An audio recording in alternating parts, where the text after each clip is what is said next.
Zachary Clark. Jessika Black. I love giving you the intro. You know, I like to say your name too. Your name rolls off my tongue so well, so I'm just like, Jessika Black, Zachary Clark. Anywhere we put it, it's just like a good way. You gotta let them know what we actually doing. This is our third time. This is it. Yes. It's working. I'm looking forward to it. And today is going to be another day. And we're going to go there. We are. We're going to go there. So episode 3, Live with No Regrets. First thing I'm going to say, I know I'm just doing an introduction, but I have to say this. I don't want it to boil and I have to put it out there. Yes. The life that you're doing is just phenomenal. The way that you're lining up these things, the way that we're moving in this professional manner. Even though we're, organizing is life, we understand what that is, but the way that we're moving and the way that we're putting this out and we're just starting, it's beautiful. And I just really appreciate you bringing your craft to the podcast. Thank you. Seriously. So, Appreciate you too. Give us the blessings, please. Give us some game. All right. So before we get started into our topic for today, let's show some love for our supporters. Man, so give us the love. yes. So in our social media squad, we want to show love to Jay Nettles, Asante Sanders, Sandy Cordova, Ovu Cairo, and Imran Khan. We apologize in advance if we said anybody's name wrong, but we just want to show you love. You've been showing a lot of love on social media. We appreciate all of your support.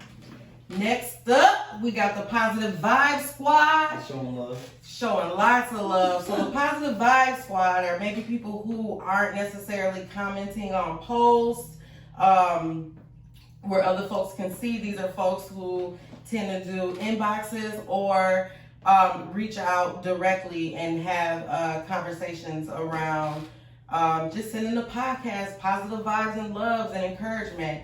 So the first one, want to give a shout out to Sherry Smith Pope, aka Aunt Max. Also want to give a shout out to Adaya Simone. Want to give a shout out to Shalisha Turner, Ronnie Smith, and Isaphine Randolph. Man. So you were talking like these people are actually just giving you grand feedback. They're just showing you love. Just showing you love online. So, yes. So if you had a mailbox, you'd be getting these letters in back in the day. People just showing you love for what you've been doing. Yeah. That's beautiful. And we all know that their participation, support, and engagement is really important. Man, to the fullest. Yeah. That's the reason. That's why the reason why we're doing this, so we can get some insight. You're getting insight from our side, we would love to get yours, and they're giving you that. Exactly. Third episode, that's all I got, the third episode. Third episode. Okay, so we're going to live with no regrets. That's what we have shaking right now. And we're going to give some dialogue. You're going to really give us insight about the whole world of it. And you're going to give us what they're saying, and you're going to give us your side. And that's the point that I'm really, I love that you're going to give us some facts, and you give us some stuff that's really online that you can, you get word side and you really check some stuff out. But I'm loving and I'm looking forward to hearing what you have to say, because that's the point of this podcast. We're giving our opinions, and I'm just ready to hear yours. Well, first, let's really talk about why this topic of living with no regrets. So the definition of regret is to feel sorrow, sadness, disappointment in a past thought or action, right? So maybe people didn't like a decision that they made, but that's in the past, right? And so the reason why we say live with no regrets is because you can never turn back around and change yesterday. The only change that you can actually make is today. The other thing is like a mistake. It's life. We're gonna make mistakes. A mistake is something that you do and you learn from your lesson and you move forward. You take whatever lesson you've learned in that mistake and you literally move forward.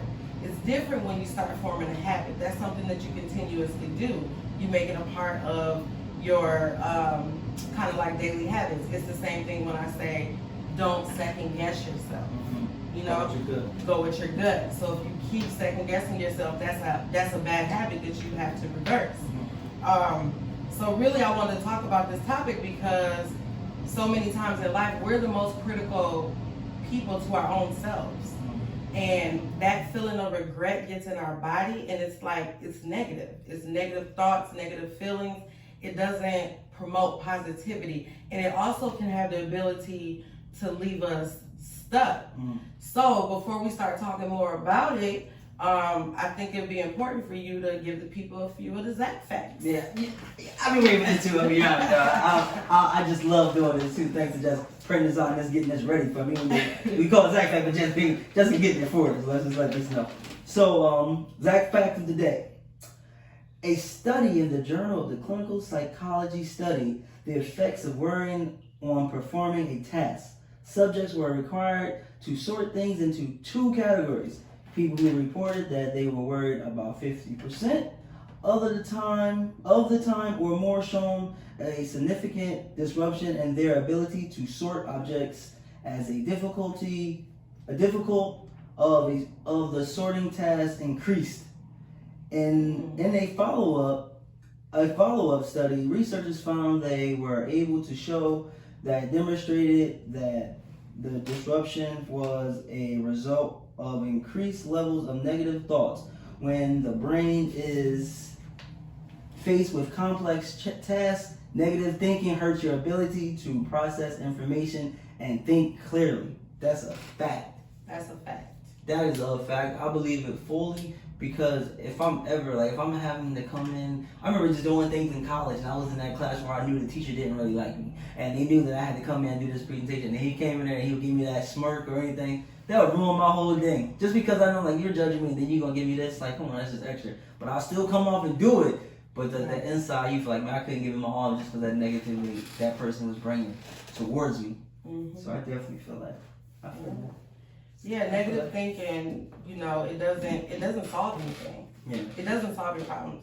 It's like worrying. Worrying is nothing but a distraction to actually solving a problem. Mm-hmm. There's no need to mull over something, worry about something over and over and over again. You train your brain with your thoughts. So it's really important.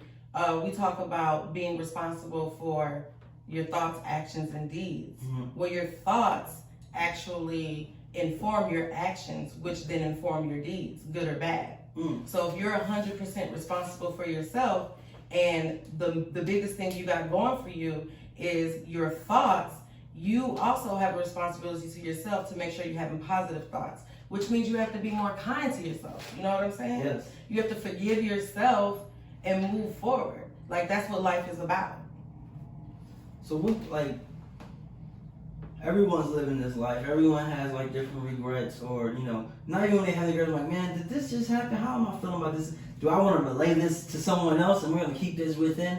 Could you actually just give me a time where you had your experience of really feeling like you're in regret? When did you feel like, man, this is trash? Like this happened, and I'm just like, man, I wish I wasn't there. I wish I wasn't in that moment. I wish I didn't hear about this. I wish my name wasn't tied towards this.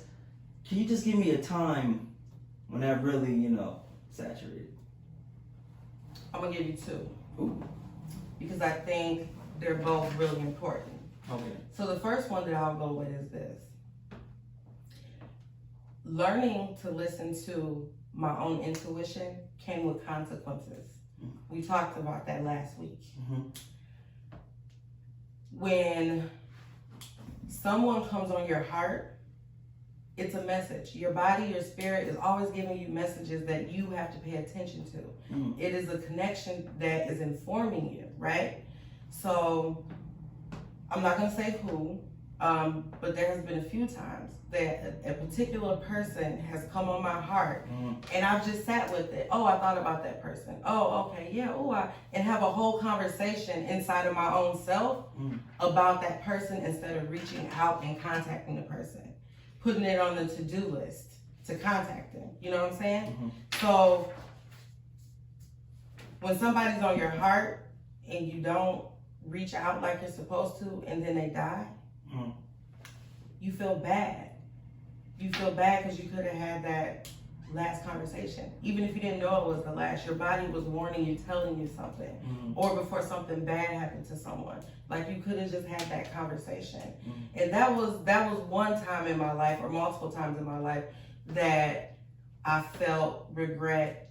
The lesson in it was listen to your intuition. If anybody comes across my mind, anybody comes across my heart, yo, I'm calling you. I'm gonna text you. If I don't got your phone number, I'm gonna send you a little message on social media. Stay in. Reach out. because I know the consequences behind me not reaching out, right? You gonna feel it. Exactly. Not even just you in general, just you can feel it. It's a possibility of that happening just from this prospect you was going. But the second one, I'm ready for the second one too. I just came in. The second one is a little more personal. Okay. But I don't mind sharing. All right. For years, I stayed in a very, very toxic and abusive relationship. Mm-hmm. And the relationship was physically abusive, verbally abusive, and emotionally abusive. So that's 3. Mm-hmm. That you, okay. Yep, completely. Which ones, can I actually, since we're just bringing on 3, what was the one, are they varying the difference of hurtness? Like, which one is the one that really is the one that hurt the most? They all do. Wow. Is They it all the same? do. One pain doesn't outweigh the other. Oh, okay. No, because if you physically hurt me, that hurts. If you put your hands on me, Mm-hmm. if you throw objects at me, Mm-hmm. if you shove guns down my throat, Mm-hmm. if you slam me into refrigerator doors and closets, that hurts. That's physical, right? Mm-hmm. If emotionally you're doing things to me like not recognizing the fact that I'm human or even I'm a woman or seeing my value or my worth, but discarding my intellect, discarding me as an equal partner, trying to, what is the word? More like have control over everything. Emotionally, that's damaging. So you have choices, right? You either fall and sink into this very, very low state of not feeling worthy, of not feeling valued, of not feeling like you belong, and it can throw you off balance. Or you rise above and you also become aggressive. You become something outside of yourself. And I'm talking about this in the third party, but the reality is that this is me that I'm talking about. You know, this was my experience. So that's physical, emotional, and then verbal abuse is just bad. You don't want somebody calling you out of your name. You It's know? stick in the head. Yeah. That sticks around. There's no forgetting that. No, you can't, and it repeats in your mind. You know what I'm saying? So if you're doing work trying to uplift yourself and you're already pushing through the complexities, the hard times, the difficult times, or the difficult paths in life, you're trying to figure life out, you're trying to make it somewhere, and you have somebody saying negative, bad things to you, like you said, it weighs on your psyche, which this is how your thoughts affect your actions, what you do, and then like your deeds, you know? So these can be anything from helping somebody or not helping somebody. And we all know, like, hurt people hurt other people, you know?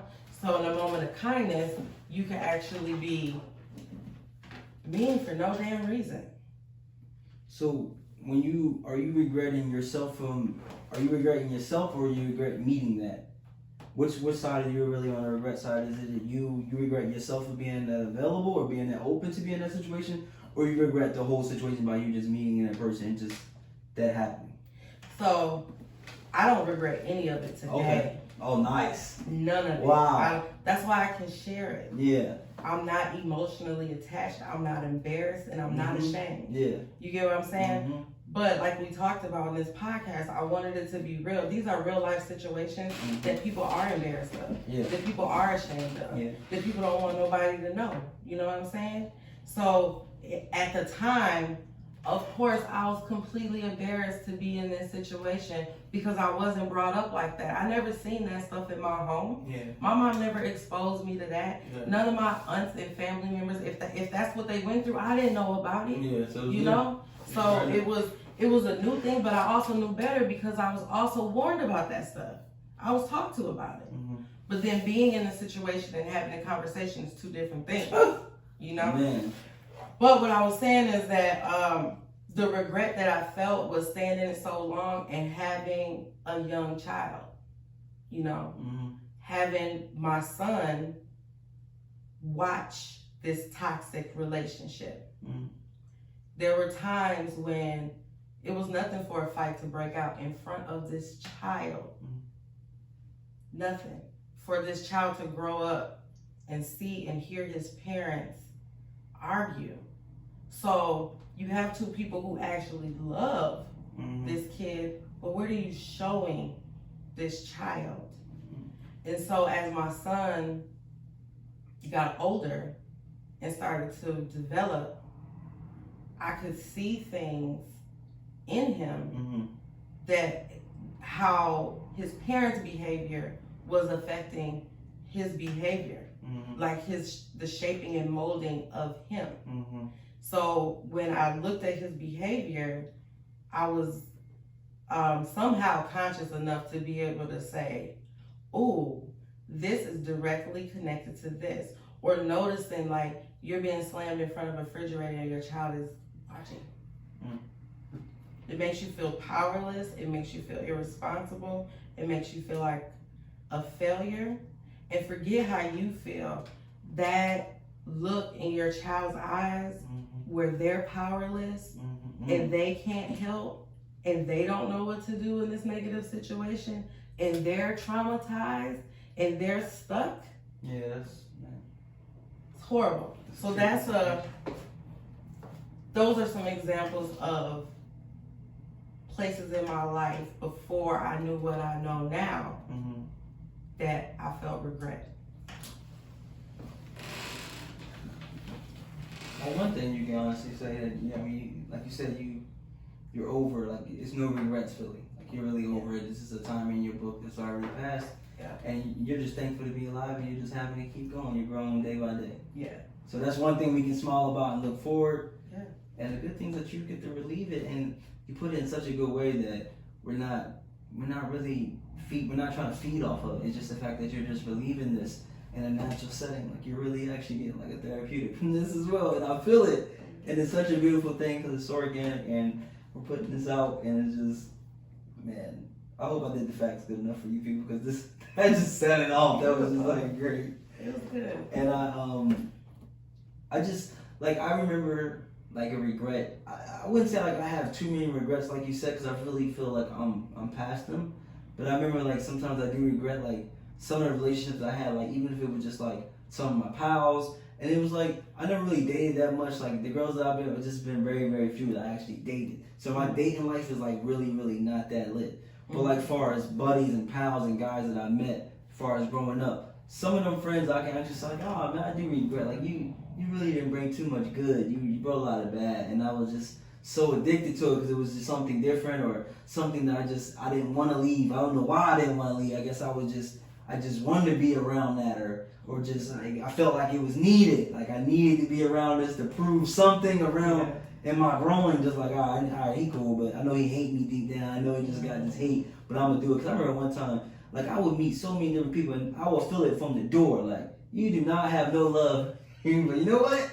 I'm just gonna stick it. I'm gonna keep it around because I'm just that nutty. I'm just nutty to the point of, all right, we gonna see who gonna win this, who gonna be, what's gonna happen in this. And I'm just willing to see that journey, and I guess, but I just appreciate you know, coming off like that and really letting us know how.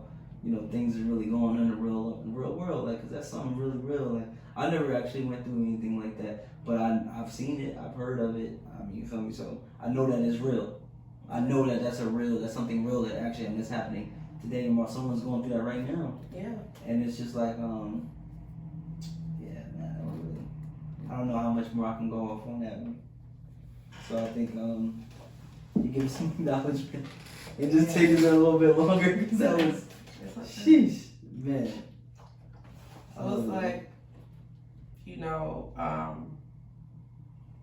people say, you know, all the time, like, how do you do it? You know, how do you do it? Mm-hmm. How do you live with no regrets? How do you find a lesson in the middle of going through a storm or in the middle of being in a situation that you just really regret? So how did I find peace within myself after looking at my child be directly affected by his parents' behavior?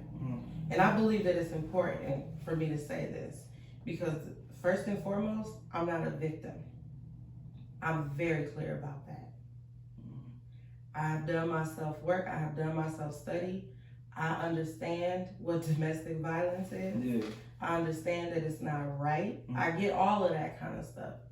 I also understand that there's two people, you know, and at any time, at least in my situation, the aggressor could look different.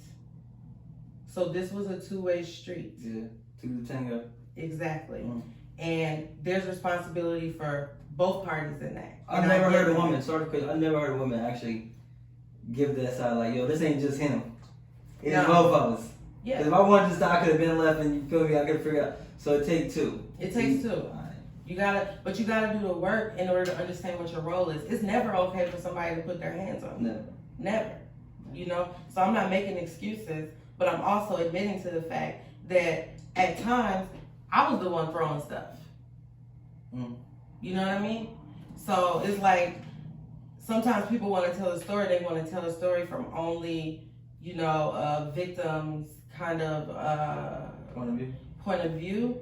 But this is less about being a victim and more about studying yourself and understanding your position. Because for me to stay in a situation for 17 years that was bad, I opted into that.